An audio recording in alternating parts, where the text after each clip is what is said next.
La Nintendo Switch 2 será lanzada el 5 de junio y a poco más de un mes de su lanzamiento, algunos expertos aseguran que podría ser un fracaso en ventas. No un fracaso como consola porque los títulos ayudarán a que esta consola se venda, sin embargo podría ser un fracaso en comparación a las ventas que tuvo la Nintendo Switch 1 o la Nintendo Switch oficial en su lanzamiento. Y esto nos da una idea para crear un nuevo video. Hoy en Miramanía analizaremos las consolas que fueron un fracaso en ventas.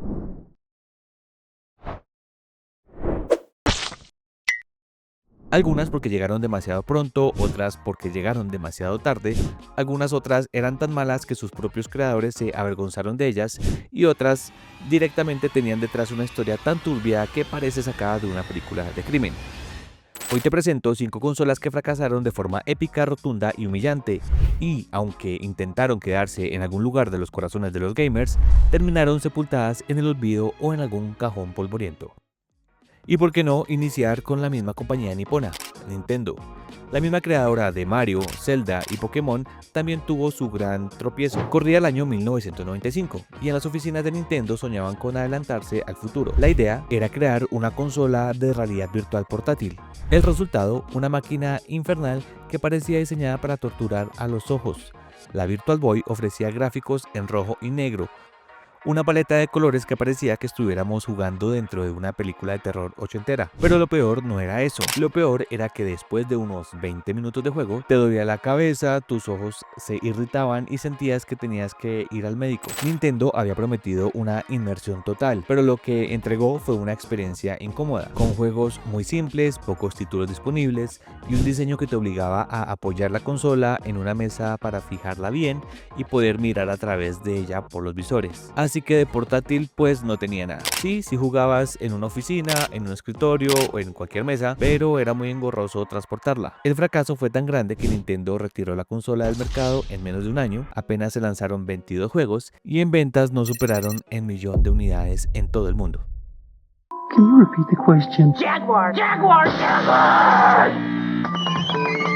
Atari Jaguar de 64 bits. Do the math era el eslogan. Haz las cuentas, decían ellos. Atari Jaguar era la primera consola que sería de 64 bits, o al menos esa era la promesa de esta empresa. En 1993, Atari intentaba desesperadamente recuperar el trono que había perdido desde los tiempos de su mítica Atari 2600. Para hacerlo, crearon una consola que incorporaba varios procesadores que en teoría deberían de dejar en ridículo a su competencia de 16 y 32 bits del momento. Pero en realidad esta consola fue tan difícil de programar que ni siquiera sus propios desarrolladores sabían cómo hacerlo. Los juegos eran pobres, el control era incómodo con botones numéricos como si fuera un teclado de un teléfono gigante o un computador y un marketing que tampoco ayudaba mucho. Así que Sega y Nintendo comenzaron a tener la cabeza en las ventas. Atari ofrecía títulos mediocres y un catálogo que parecía más un castigo que una promesa. El fracaso fue tal que solo se vendieron unas 250.000 unidades y en un intento de actualizar la consola lanzaron un CD-ROM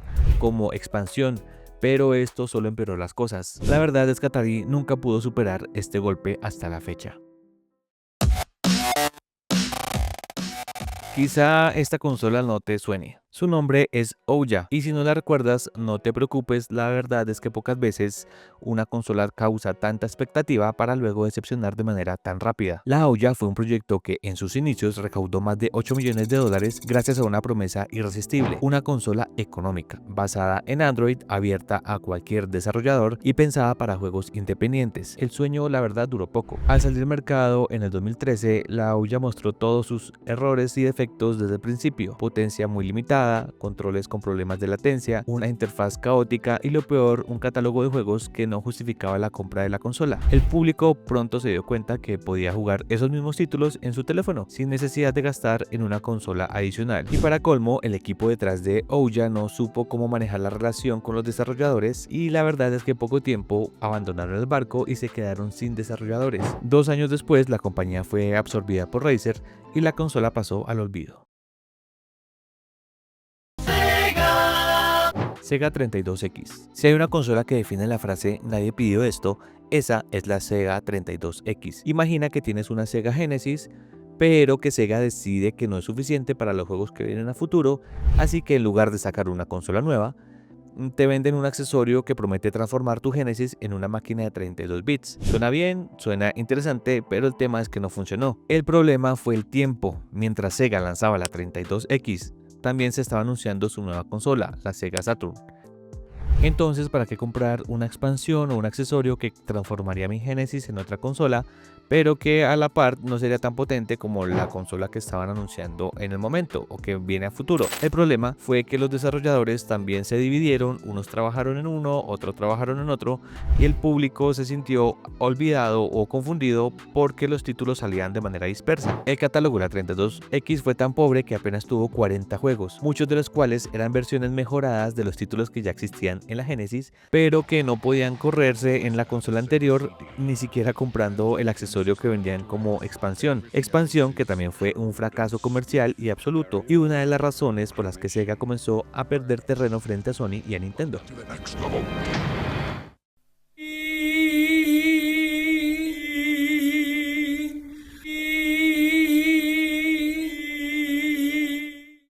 Y por último, Gizmondo.